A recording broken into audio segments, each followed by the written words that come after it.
poslušalke, dragi poslušalci, gledalke, gledalci, lepo pozdravljeni v 12. epizodi naših okoljskih zgodb. Z mano je danes Ajda Mrak, živjo. Živjo. Z Ajdo bova govorili o prehrani naši vsakdanji. To bi bil nekak delovni naslov današnjega podcasta, oziroma, če bi Ajdin jezik uporabila, futer za jutar. Ajda, zato si z nami, ker te poznamo kot tisto, ki predvsem mlade, ampak tudi druge, na družbenih omrežjih spodbujah bolj, kaj bomo rekli, trajnostnim prehranjevalnim navadam. Nekaj takega. Etični, trajnostni, tako je. Pa te prosim, da najprej za začetek razložiš, kakšna je tvoja zgodba, kako si sploh prišla do tu, da si zdaj moja gostja. Ja, ta pot je zanimiva, še meni je zelo zanimiva, pa jo v bistvu skoraj ne najrajši odgovarjam. V bistvu moja pot se je začela nekako srednjo veterinarsko šolo, kjer sem pol nadaljevala na študij živinoreje do diplomc. Potem, ko sem diplomirala, sem ugotovila, da nisem še tam, kjer si želim biti, in sem se odločila, da grem naprej še na magisterij. Kar je bila zelo dobra odločitev, ker mi je odprl večji spekter, več zornih kotov na svet, pogledov. Kjer sem v bistvu tudi začela potem, ko sem bila študentka na magistrskem programu, sem začela tudi delati prek študentskega servisa v kavarni Čokl. Kavarna Čokl je pa v bistvu zero waste, trajnostno naravnana kavarna, kjer v bistvu te kar malo tako nevede pozavga noter. S Čoklom pa seveda sodeluje tudi Živa Lopatič, ki je bila tudi tvoja gostja, kjer pa je v bistvu začela sodelovati za projekt Our Food, Our Future, naša hrana, naša prihodnost na evropski platformi, in so rabili pač nekoga, ki bi komuniciral z javnostjo preko socialnih omrežij, in je vprašala mene. Jaz sem bila pa ful vesela tega vprašanja, ker me je že 2 ali pa 3 leta prej špikali, da bi začela odprla nek kanal, socialno omrežje, kjer bi v bistvu razlagala ljudem, ne vem, od kje pride jajc. Take osnovne, banalne zadeve, ki jih marsikdo sploh ne ve, pa si sploh ne bi mislil, da folk tega ne ve. Tako da evo, tukaj sem prišla in zdaj v bistvu sem nekako združila v smiselno celoto vse od živali, narava do človeka in tako. Kdaj pa je, Ajda, tebe kot tako že pred tem stikom te moralo pač zanimati, si predstavljam, prehrana, in glede na to, da si se tudi vpisala na fakulteto, na katero si morala o tem že razmišljati, preden si začela združevati te poti poklicne različne. Ja, v bistvu kar samo sebe pomnim, torej odkar je samo zavedanje prišlo do mene, sem velika ljubiteljica živali. Vedno sem bila zelo v stiku z naravo tudi. Moja mama me je prijavljala na razne tabornike, hodila sem na rančka, in grom in take zadeve, ker v bistvu sem bila dosti v stiku z naravo, z živalmi, posledično pa pač tudi s prehrano. Prihajam v bistvu regionalno Balkane iz vasi, tako da tukaj je še en stik z naravo, z tem vrtninami, ki je naša mama imela okoli cele hiše, ogromnega vrta, in meni je bilo toliko dobro, ker si pač lahko šel polet ven in od trguno kumaro in jo pojedel. Meni je bilo to tako užitek vedno, čeprav včasih mi pa morilka je mami mi rekla, daj pet po peteršilja, koliko, ja mal, pa si ga pa premalo prinesel. Moje izkušnje tudi. Klasika. Tako da v bistvu sem bila vedno bolj naravnana na ta nek stik z naravo. Pol pa ja, ker sem taka ljubiteljica živali, pač absolutno je bila srednja veterinarska edina in prva odločitev. Pol za naprej na faksi pa tako, kot ljubitelj živali nimaš neki ful opcij za študirati. Imaš samo 3, veterina, biologija, živinoreja. In enostavno sem se pol na koncu odločila za živinorejo, ker iskreno za tiste 2 nisem imela niti dovolj dobrih ocen, da bi lahko karkoli naredila z tega. Tako da v bistvu na živinoreji sem pa začela spoznavati v bistvu bolj poglobje kmetovanje, pridelavo, predelavo, kako se dogajajo situacije, kako se zadeve razvijajo. Sočasno je pa v bistvu najboljša prijateljica imela pa zelo veliko strast do same hrane, prehrane, in v bistvu sva nekako skupaj združile to, drugo spodbujale v različnih aspektih. In nekako je ta ljubezen do hrane predvsem začel se s peko, kar je zelo zanimiv. Sem jaz začela ta ljubezen rasti in v bistvu v zadnjih parih letih ta ljubezen do hrane in do vsega je pač še bolj zrastla in je dejansko moja čista strast, bi lahko rekla, no. Ljudje me imajo velikokrat dovolj, ko govorimo o hrani, pa v tem sreče, ajde, dejno, nehi, no, in malo bo tih. Rekla si, da sploh ne vejo ljudje, od kje jajce pride. Je to možno? A smo res postali Amerika? Pa ne, da od kje jajc pride, valjda, da vejo, da je iz kokoške, sam ne poznajo pa sistemov, recimo reje, ne. Torej, ne vem, ti, ko greš v trgovino, pa veš, baterijska reja, ki jo sicer zdaj ni več, ne, ampak recimo takrat si folk ni vedel, kaj pomeni baterijska, oziroma sploh ni razmišljal niti o tem. Pač jajce tam, cena je taka, vzameš in greš. Isto recimo s prosto pašno rejo. In recimo meni je bil tudi, ko se je začel ta profil, je bila to ena izmed prvih večjih tematik, ki sem jo imela, torej o jajcih, ker se mi je zdela neka taka osnovna, banalna zadeva, ampak zelo pomembna hkrati za odgovorno potrošnjo. Da Slovenci razmišljamo, kaj jemo? To je zelo zanimivo vprašanje. Če mene vprašaš tako, čisto iz osebnega vidika, tebe damo bi rekla, ven iz tega. Itak. Zdaj tako, ja pa ne. Zelo je odvisen, spet bi rekla, da je tule povpraševanje zelo nehvaležno, ker se mi zdi, da tako kot posameznik nekje do celka 20. leta se niti ne ukvarjaš s tem, kaj zares ješ. Samo da pač ješ, pa si sit, pa si vesel, pa si dober. Medtem, ko se mi zdi, da na tisti točki nekako si prisiljen živeti sam odgovarjati za svojo lastno prehrano, ali pa recimo mlade družine, ki si še vedo, da želijo za svoje otroke neko kvalitetno prehrano, se mi zdi, da takrat se začne vedno večje zavedanje o sami prehrani. Je pa tudi zdaj nedavno nazaj prišla študija ven, kjer v bistvu so ugotovili, da je 7% mladih se odloča v bistvu za manj, oziroma za prehrano z manj ali brez mesa, kar je dosti velik procent, se mi zdi, no. Čeprav, po zadnji raziskavi Zveze potrošnikov, mislim, da ravno pred kratkim, ne vem, če en mesec nazaj, še vedno pa Slovenci pojemo ogromno preveč rdečega mesa, ne, na kar nas opozarja že tudi zdravstvo že leta in leta, ne. To je pa res, Slovenci smo narod, ki imamo res radi meso. Ker v bistvu tudi, če pogledaš za nazaj vsa naša tradicionalna kulinarika, v bistvu bolj kot ne povsod je vključeno meso, ne. Kar pa praktično dejansko bi lahko tudi vse te jedi imel brez mesa. Ampak je to taka navadna je železna srajca, ki jo je težko razbiti, a ne. In je še zmeraj problem pri konzumaciji govedine, perutnine, seveda tudi nekaj prašičjega mesa. Se pa vedno bolj v bistvu govori o tem, da se bi bilo fajn usmeriti bolj v rastlinsko prehrano. Ki bo tudi iz planetarnega vidika seveda trajnostna, ampak tem malce kasneje. Vprašala bi te tole, ne? Hrana, ki jo jemo, vpliva na okolje. Tako je. Zato, ker predelovanje hrane vpliva na okolje. In hkrati pa tudi okolje vpliva na tisto, katera hrana bo pridelana tu, kjer živimo. Kakšne so naravne danosti Slovenije? Kakšno kmetijstvo in pridelovanje bi morala razvijati, pa je mogoče v tem trenutku niti ne. Zdaj te probam usmeriti v ekološko kmetijstvo. Sem dojela. Sem te tako haklala.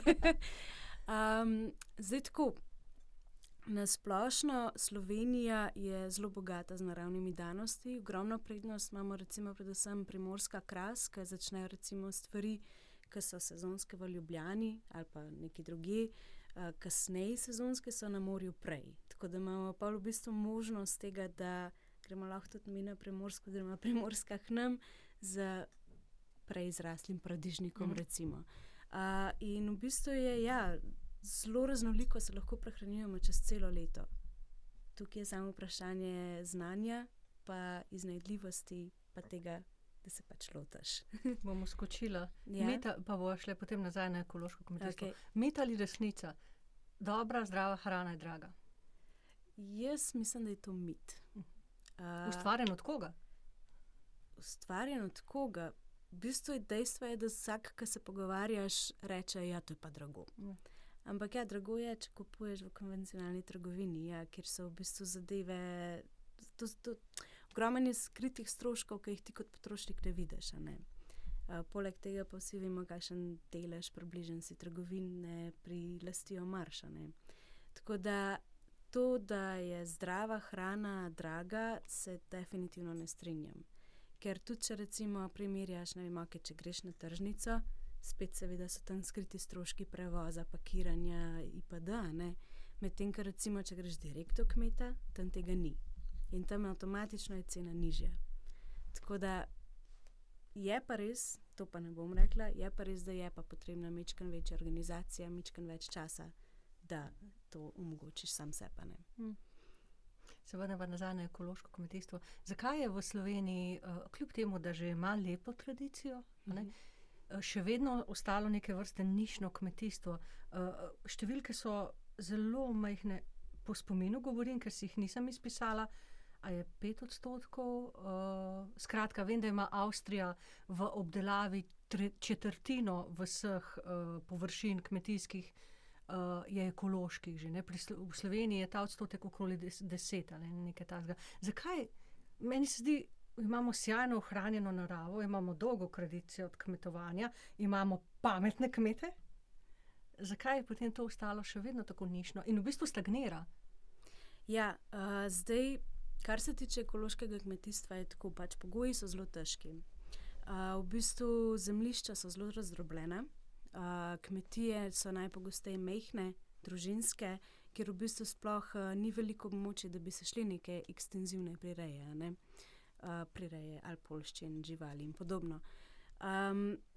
Medtem, ko v bistvu za prehod na ekološko kmetovanje je potrebno predvsem pač novo znanje, se je pač v bistvu način kmetovanja lahko zelo prilagojen, pogojen, pogojem raznolik in s tem v bistvu tudi bolj odporen. In še nekaj sem zasledila, ko sem poslušala intervju z enim najbolj znanih slovenskih ekoloških kmetov na Dolenjskem je, pozabila sem, kako se Černelič? Ne, to ne poznam. No, skratka, mislim, da je on rekel, kar se mi je zelo vtisnilo v spomin, morda pa rekel tudi nekdo drug, da je pa treba spremeniti mišljenje. Ko se odločiš, da boš ekološki kmet, to bi sicer povedal nekdo bolje, ki bi tule sedel nasproti mene, ki je res ekološki kmet, pač z več je več mišljenjem, ekološki kmet ne moreš biti. Točno to. Moraš razmišljati pač drugače. Ja, definitivno. Mislim, ekološko ni tako simpel biti, no. Če gledava čisto surovo, ti če imaš, ne vem, recimo zdaj primer, ekološka jajca, to ne pomeni, da ne vem, imajo kokoške več prostora, pa to tudi pomeni, da njihova krma mora biti ekološko pridelana, predelana, torej ti moraš sam pridelati hrano za svoje živali. Torej v bistvu postopek bistveno širši, večji, ker pač ni tukaj uporabe recimo takih pesticidov, je tudi tukaj v bistvu pol izpad mogoče lahko pri pridelku, ker v bistvu ti kaj napade, pa imaš spet bolezen. Nihanja so bolj... Tako, nihanja so večja in tudi pač riziko je večji. Zaradi tega je tudi ekološke sestavine so ponavadi tudi majčkeno dražje zaradi vseh teh situacij, Ker ne govorimo o pač množični predelavi, ker je logično, da je pač ne more biti, Ja, tako, glih zaradi te v bistvu razdrobljenosti v Sloveniji. Ker v bistvu hotela bi pa še reči, da potrebno bi bila organizirana podpora tudi strani države, torej, da bi imeli izobraževanje, usposabljanje kmetijskih svetovalcev in svetovalk in pa tudi omogočiti mladim kmetom, to se mi zdi predvsem pomemben, že v bistvu od srednje šole naprej, do dostopa do zemljišč. Pri tem jim pač tudi pomagati pri čiščenju zapuščenih zemljišč in pa spodbujati k samemu prevzemu kmetij, kar pa na žalost tudi jaz vidim na dnevni bazi, da se dogaja, da vedno več kmetij zapira svoja vrata, ker pač mladi ne želijo več prevzeti, ker enostavno ne vidijo smisla v tem. Prej si omenila svetovalce, kot vem, v Sloveniji specializiranih svetovalcev za ekološko kmetijstvo ni, so samo kmetijski svetovalci. Tako je, vem, Zelo smo v pomanjkanju tukaj. Pomemben se mi zdi tudi povedati to, da ekološki certifikat tudi stane. Ni tako zelo poceni. Tako da tudi to je še ena izmed akterjev, ki mogoče zadržuje koga nazaj pri temu. Pa različne direktive, lahko bi veliko govorili o tem. Greva nazaj v bistvu k našim izbiram, k našim izbiram hrane. Planetarna dieta, skupina strokovnjakov je razvila planetarno dieto, s katero bi lahko do leta 2050 nahranili ljudi in hkrati ostali znotraj varnih meja našega planeta. Vemo, kmetijstvo povzroča ogromne izpuste in tudi na druge načine degradira okolje. Zato smo govorili tudi o ekološkem kmetijstvu, ki je tu, ne bomo rekli nič, ampak bomo rekli bistveno manj obremenjujoče za okolje. Kaj je z okoljskega vidika torej najpomembnejše pri izbiri naše hrane? Kaj bo menila? Ja, absolutno. Ja, to bi si jaz lahko že tetovirala. Lokalno, sezonsko.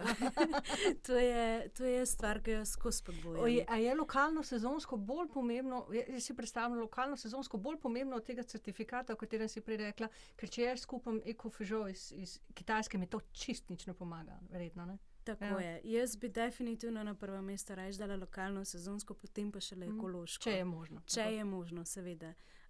Spet, tukaj bom upozorila, ne more si vsak kmet, tudi tisti, ki dela ekološko, si verjetno ne more certifikata zagotoviti, tako da tukaj moramo tudi malo zaupati pridelovalcem, pa zaradi tega je tudi glih pomemben ta stik z pridelovalci, torej s kmeti, s temi, ki ponujajo. Potem tretje je ekološko, četrto je pa potem lahko še certificirano, kot recimo certifikat pravične trgovine, pa da tudi poznamo, kateri certifikati so verodostojni, kateri ne, kaj pomenijo in tako dalje. Pa seveda čim bolj rastlinsko, kar pomeni čim manj mesa in mesnih izdelkov in pa čim manj predelane hrane. Absolutno pa ne smem pozabiti še na kupovanje brez embalaže in pa kupljeno v količini, ki jo dejansko porabimo, da se ognemo zavržkom hrane. Na tem mestu bi pa še omenila, da v bistvu v sklopu našega projekta Futer za jutr izdajamo tudi sezonske jedilnike in je tak en luškan pripomoček za ljudi, da dobijo kakšno idejo, kako se lahko dejansko poceni in sezonsko in trajnostno prehranjuješ. Zdaj smo izdali že tretjega. Ki jih najdejo ali v kavarni Čokl, v pravični trgovini Tri muhe ali pa direktno v Fokus pisarni na Trubarjevi. S katerim tudi sodeluješ s Fokusom, ki je že bil naš gost. Greva, Ajda, še tale izziv imam zate, pa v bistvu tudi jaz nimam pametnega odgovora na to. Trgovci so tudi se začeli zavedati, da pomena tega, kar si naštela, lokalno, sezonsko. Lahko vidimo oglase, v katerih se trgovci hvalijo, kako veliko dajo kako veliko je slovenskih dobaviteljev, kako veliko dajo na lokalno sezonsko hrano. Zakaj za božjo voljo? Jaz še vedno grem v trgovino, ne bom rekla v katero, in tam še vedno najdem jabolka iz Nove Zelandije. Zakaj? Vem, da verjetno nimaš odgovora.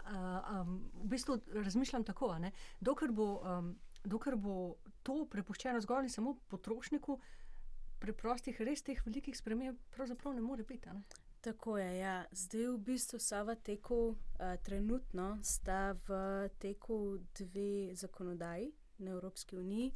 Ena je v bistvu proti uvoženi deforestaciji, druga je pa za nujen skrbni pregled poslovanja podjetij na temo človekovih pravic in pa okolja, kar bi lahko pomagali pri izbiri potrošnikov v trgovini, ker v bistvu, da pridem na to, v bistvu potrošnik ne bi smel biti detektiv v trgovini. Tako, kot večinoma smo, ker tam stojimo pred policami. Pa beremo obsedeno, točno to, kaj piše na deklaraciji. Ja, ali pa zanj sem imela primer ene čokolade, Fairtrade znakec, vzameš, doma pogledaš, pa že piše puščica, zadnji droben tisk pa piše, samo ena sestavina je v tem malem deležu v tej čokoladi, vse ostalo je pa konvencionalna trgovina. Tako da tudi to moraš paziti, da preveriš. Sam je žalostno, ker tega si ne želimo. Jaz si želim iti v trgovino in pa zaupati v bistvu trgovcu, kaj ponuja in kaj bom jaz kupila. Kar je v bistvu spet, ne želimo si želenega zavajanja. Tega je ogromno. Tako je. In to bi absolutno mogli prepovedati, če mene vprašaš. In če piše na izdelku, da je eko, ne bo eko in konc. Če pač tega ne vršijo, potem naj se pač sankcionira in prepove. Potrošniki sami pa lahko izbiramo, oziroma veliko lahko naredimo glih s tem, da izbiramo, kje in pa kaj kupujemo. In pa tudi tisti, ki imamo plitke žepe, oziroma imajo kakorkoli. Ajda, kaj v resnici kupim, ko kupim, zdaj ti bom dala 2 primera, zelo popularen avokado. Ja. A ne, tudi med vegetarijanci in vegani. Tako, ja. Zdaj, kaj kupiš? To je zelo... Kje začeti? Ja, na začetku. Na začetku. Avokado ni zrasel v trgovini, ne? Definitivno ne. Avokado, prva misel je itak, Madonna, koliko si pa ti prepotoval sveta? Drugo je v bistvu to, da za avokado, o tej avokado bomo na profilu še govorili, nismo še, bomo pa, ker je zelo ena taka široka in ogromna tema. Na kratko jedrnato bom pa rekla, kupaš to, da podpiraš kartele, podpiraš praktično kršenje človekovih pravic in pa izkoriščanje in uničevanje naravnih virov. Poleg tega daje še nek tak luškan ogljični odtis na svetu, da prepotuje recimo iz Kolumbije vse do Slovenije. In pa seveda tudi jaz osebno ne verjamem, da je ta sadež kakovosten v taki meri, kakor bi lahko bil kakovosten, če ga ješ tam, kjer raste. Recimo, to je bil avokado. Slovenski nadomestek za avokado? To sem pa že dobila sprašanje, pa sem je že sprašvala, pa nismo še prišli do nekega zaključka, ampak pa se pa spet spomnim, pa se v bistvu včasih so tudi živeli lokalno, torej kar si imel tam, si jedel in si preživel in tisto si rabil. Sej telo se prilagodi evolucije. Tako da, a res rabiš jesti avokado v Sloveniji, je zelo zanimivo vprašanje, ker v bistvu te zdaj izzivam, da se vprašaš, a ga rabiš. Ne, jaz ga ne rabim. No, ampak je pa res, da jaz sem vsejedka. Torej, nisem vegetarijanka ali veganka. Ajda, torej, odprli smo eno veliko široko polje samo spraševanja, a ne? Ali sploh znamo povezati, kako naša izbira vpliva na dogajanje drugje po svetu. To velja za vse naše izbire, tudi za to, v kar smo oblečeni, na primer, a ne? Ja. Ali pa to, kako smo prišli v ta studio in tako naprej. Ampak dajva se zdaj, a ne, pri prehrani. Vsi poznamo zelo glasno palmovo olje. Tako. In vsi poznamo v podobe opustošenega Bornea, tropskega gozda in osirotelih orangutanovih mladičkov, ki se nam vsi blazno smilijo. Kaj se nam ne bi. A znamo povezati to? Torej, zakaj so ti mladički osiroteli in zakaj orangutani izgubljajo življenjski prostor? Ja, o tem poslušamo že vrsto let. Jaz se spomnim še, ko sem bila majhna, smo se o tem že pogovarjali. Pa se mi zdi, da vsi nekaj to poslušamo, in pa res nič ne bi pomislil, pa kje v to smer naredil. Dejstvo recimo zdaj, da dotično rečeva tale palmovo olje, zakaj se ga toliko uporablja, samo zaradi tega, ker je pač poceni. Tako poceni. In ker je nevtralnega okusa, torej izdelku končnemu ne doda nobenega drugega okusa. Ne vem, recimo, če bi olivno olje v čokoladici uporabljal, bi ga definitivno okušal, medtem ko palmovo olje je nevtralno in ga ne. In to sta v bistvu dve velike glavna razloga, zakaj se to dogaja. Problem je tudi v tem, da palmove olje, oziroma oljne palme, tudi živijo oziroma rastejo v monokulturah, ker v bistvu tudi same so zelo zahtevne, imajo so take drama queen, rabijo, 2 ali 3 metre okoli sebe, da one lahko rastejo, čistine torej, rabijo ogromno vode, ogromno sonca in pač posledično temu so pa tudi nastale monokulture, ki so zelo ekstenzivne, intenzivne. Zdaj recimo lahko tudi vzameva primer soje v Braziliji, ki se mi zdi zdajle sploh atraktivna tema, ker v bistvu poseg v Amazonijo je večji in večji in večji. Vedno več se mi zdi, da se tudi o tem govori. Toliko se govori, da tudi opažaš staroselce že povsod, ki se v bistvu oglašajo iz Brazilije, češ, nehite, ker v bistvu uničujete tudi našo družbo. torej in kršitev življenjski človekovih prostor, a ne? pravic, tako. Ker dogaja se to, da v bistvu te velike multinacionalke, ki kupujejo oziroma ne kupujejo zemljišča, ampak jih ilegalno odvzemajo od staroselcev. Ob v bistvu- pomoči mnogokrat politikov. a ne? Tako, absolutno. In tudi v bistvu s tem samo izsekavanjem gozda, oziroma izsekavanje se jim niti toliko ne splača, kot sam enostaven požig, a ne. Pač se požge vse skupaj in potem tam nastavijo monokulture, kjer je tudi ogromno soja, recimo je zelo žejna rastlina, a ne. In rab v bistvu ogromno ene vode, ker je spet tukaj, a ne, spet izkoriščanje naravnih virov, zato da zadostimo sojo. Je pa zanimiv, recimo Brazilija je tista, ki odgovarja za cirka 70% svetovne pridelave soje, od tega je 70-80% gre zgolj in samo za živilsko Za prehrano. krmo živali. Tako. Torej za prehrano govedi, perutnine največkrat. No. Se pravi, uničujemo ljudi in naravo na enem koncu sveta, da potem to prepeljemo recimo v naš konec sveta, kjer s tem v industrijski živinoreji hranimo živali in s tem uničujemo živali, a ne? Ja. In uničujemo okolje, da potem, ko mi to pojemo in uničujemo male proizvajalce in male kmete, Tako. da potem, ko mi to pojemo, uničimo sebe. Ja, Ker v pač bistvu. si predstavljam, da neko blaznega zdravja od tega ni. A smo ljudje res neumno bitja? Ja, kar smo, ja. Mislim, da smo že tako pametni, da sami sebe sabotiramo. No. Samo destrukcija je kar naša narava. Si hotela še razložiti od soje, ker sem te prekinila? V bistvu bi o soji lahko ful več govorila, no pa itak tudi v bistvu o soji smo govorili, pa se itak lahko vedno pogleda na profilu Futer za jutr. Itak, če kakršnokoli vprašanje me lahko vedno vprašaš, vprašate. Bom pač najrajš nehala. No, Kakšnih ker- vprašanj pa dobiš največ? Če se ravno pri tem.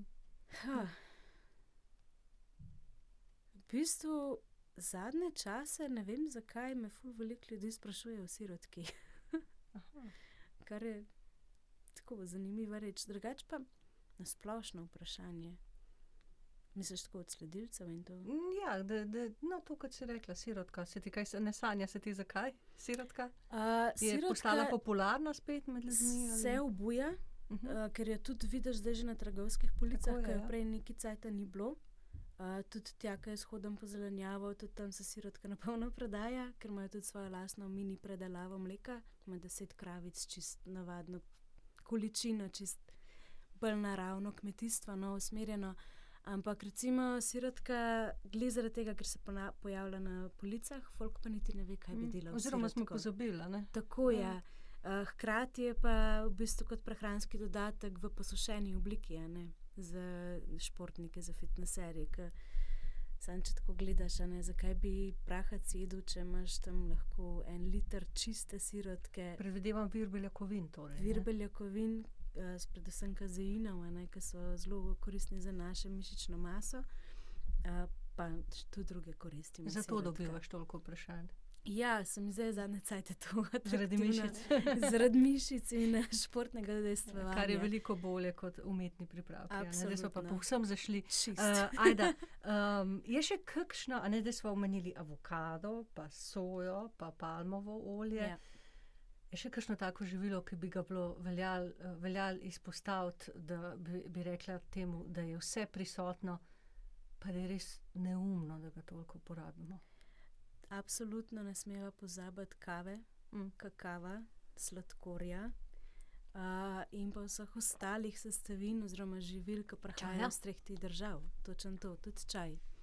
Čeprav čaj v bistvu imamo lahko tudi tle, dobro, Ja, verjetno ne ampak zelenega ne- pa ne mi črnega, čajeljubci. ampak- Ja. Ampak ja, te se mi zdijo najbolj pomembne, pa ja, bi lahko si tudi drznila reči goveje meso, ker v bistvu to, kar je soja, v bistvu pridelava soje v Braziliji, pa palmovega olja, je tudi ogromna ekstenzivna prireja govejega mesa, ki se potem uvaža v Evropo. In to meso je, še zmeraj ne razumem zakaj, ful cenjeno, ampak je. Ampak jaz ne razumem zakaj. Je pa absolutno cenej. Morda je marketing ima kaj pri tem, kdo bi vedel. Jaz si tako tle bi si malo drznila reči, da nasplošno se mi zdi, da smo Slovenci nismo dosti patrioti, v smislu, da imamo ful rajš nekaj tujega neznanga, kar se tiče, jaz sem pa danes jedel to argentinsko govedino. Pa zakaj ne poješ rajš angusa, ki je na Štajerskem gor zraste? Če že ješ meso. Anino. Ampak, ja. Hkrati pa se mi zdi, da je vseeno ta, res na začetku smo že rekli, to poudarjanje mesa v današnjih časih.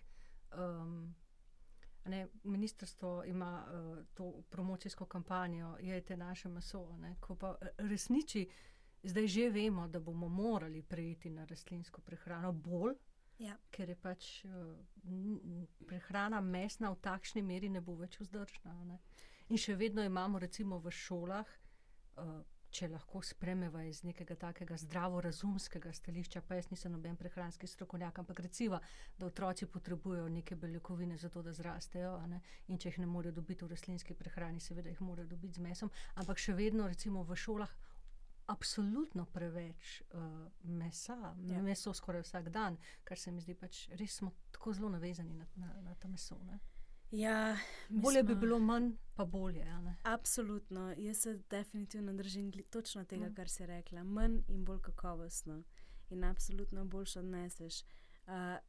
Zelo zanimivo, da si izpostavila šole. Glih ta vikend sem se z mojo mlajšo sestrico, ki je na srednji šoli, že pogovarjala glih o tem, da je čisto vsak dan v skoraj vsakem obroku meso prisotno. Ampak ne čisto meso, še to je vse predelano. Torej še nižja kakovost. In ta korelacija, pojmo razbremeniti zdravstvo, če hočemo razbremeniti zdravstvo, je treba kaj narediti na prehrani, torej na kakovostni prehrani, na ozaveščanje, kako, kaj, kje se prehranjevati. Ne pa, da gre na koncu otrok, ker mu v šoli ni všeč hrana, gre pa katerokoli trgovino.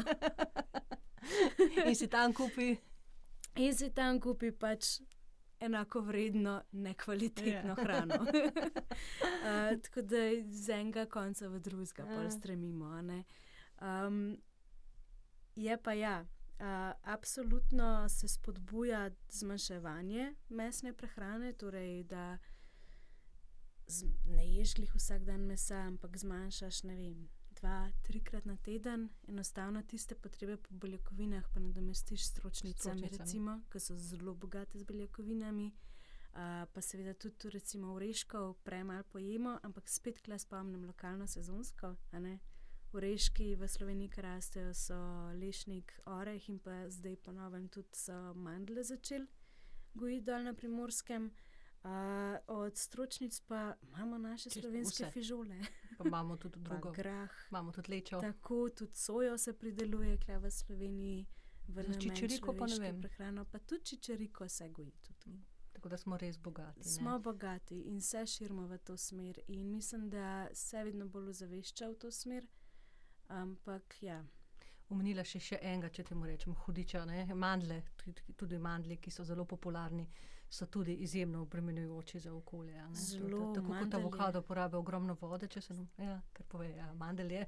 Mandelj je zelo žajen. Tako kot avokado. Absolutno bremeni okolje in pa večina mandlja itak prihaja spet španskega konca, spet prepotuje 1000 kilometrov do nas. Torej, ko gremo na sprehod, zdaj je jesen in je bogata z lešniki. Lešniki bi morali že biti, ali pa so že mimo. Orehi so tudi že. Tako da, ko gremo mimo leske, poglejmo na lesko. Definitivno. Kam pa spadajo kostani, pa sploh ne vem.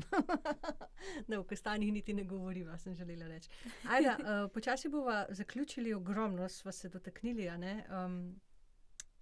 tem pa bi jaz še kar klepetala s tabo, ampak prej si že sama omenila zakonodajo.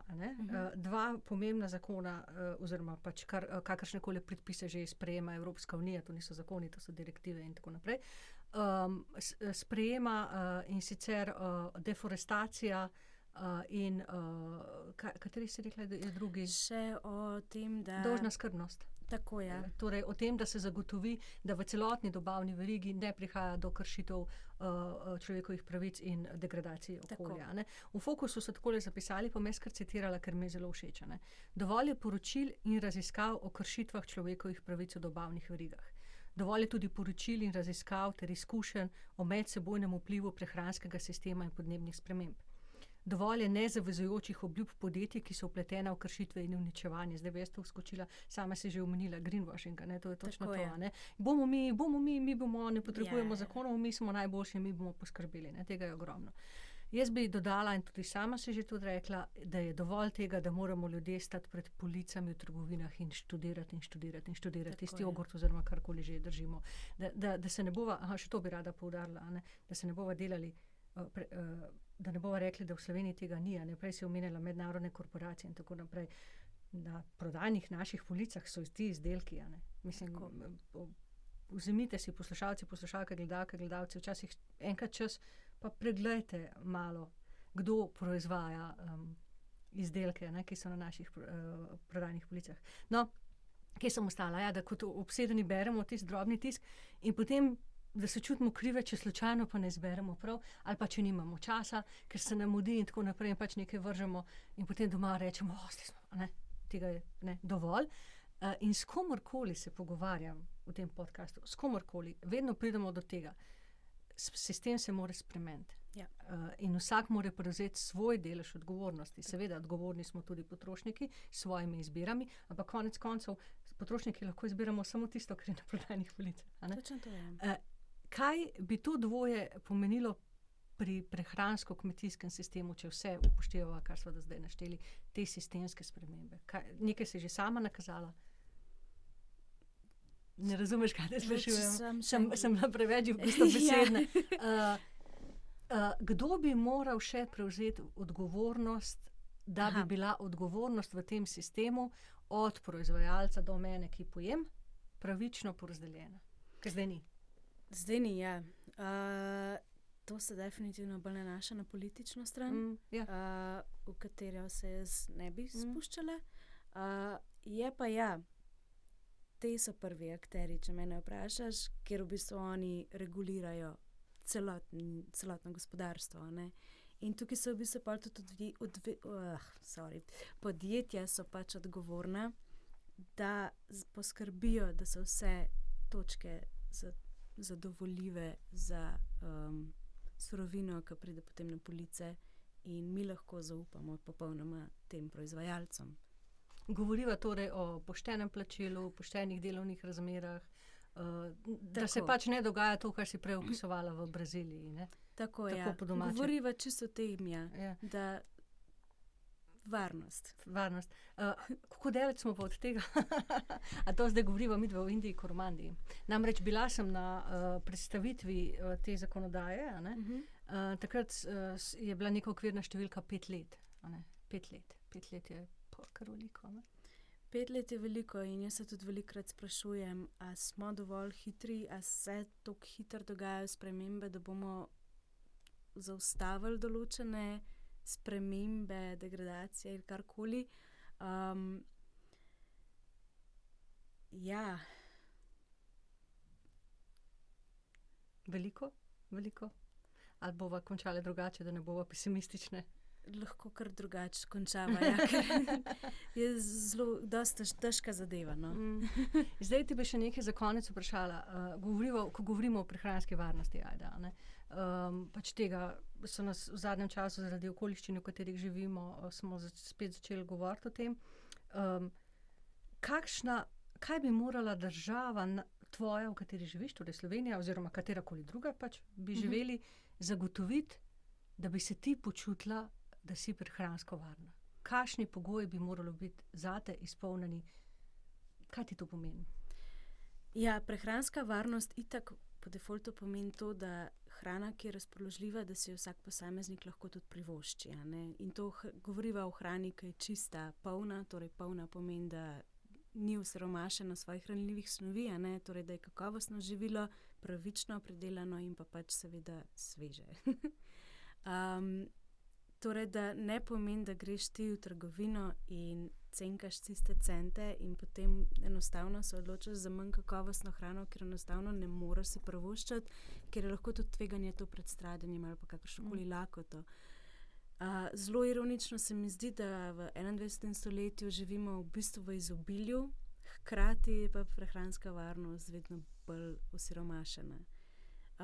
Spremeniti bi se pa mogle kle točno te regulacije, torej to, kar smo omenili prej, ne, recimo te zakonodaje, oziroma te direktive, ki se predlagajo, potem tudi samo ozaveščanje o prehrani. Mislim, da bi se mogli začeti o tem bolj in bolj govoriti že v samih vrtcih, osnovnih šolah, da se to uvaja, ker tudi v bistvu se otrok, ki pride domov, tudi svoje starše pa na koncu uči, ne. Da se zmotim malo. Tudi jaz sem zelo ponosna na mojo mami, moram reči, ker je zelo trmasta, železna srajca, ampak ker jaz to govorim o tem, je tudi sama prišla do nekih dognanj in je že tudi sama recimo ful spremenila. Tako da hočem reči, da se v bistvu vzorci potem kar nekako prelagajo iz enega na drugega in to mislim, da je zelo pomemben in bi mogli biti tega vedno več. Zato, da bi lahko tudi prišli do tiste stopnje 5 let, ki si prej omenjala, ne. Bi pa še rekla to, no, jaz kot mlada zaposlena se tudi včasih še ujamem v temu prehranske varnosti, ne. Jaz sem se pač odločila, da si bom manj materialnih stvari privoščila, napram, da bom pač si kupovala bolj kakovostno, etično hrano, trajnostno, čisto samo zaradi tega, ker pač zdravje je na prvem mestu. Boš dala vase, ne nase. Tako. Ker se mi zdi pomemben, pač kaj ti ješ, ker to seveda vpliva na celotno tvoje življenje. In velikokrat sem pa tudi slišala sisteme, kaj pa družine z manj denarja, tiste, ki imajo manj prihodkov, pa ne vem, imajo toliko otrok. Točno to. Tule bi se mogli regulirati, da v bistvu imajo vsi dostop do kvalitetne hrane in so pač prehransko varni.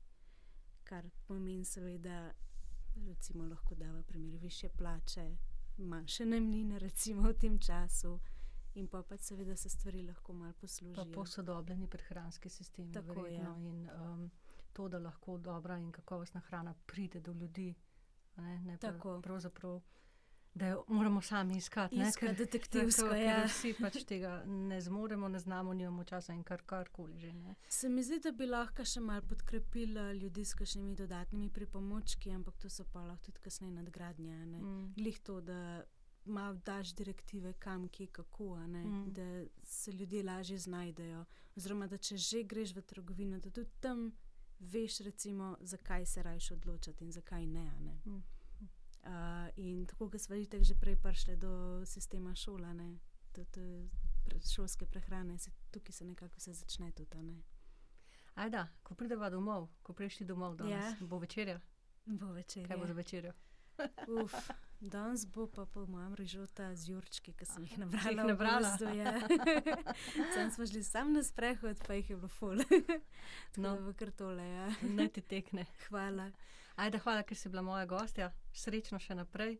Hvala tebi. Se beremo, se vidimo, se gledamo na Futer za jutro. Absolutno. Čau. Adijo.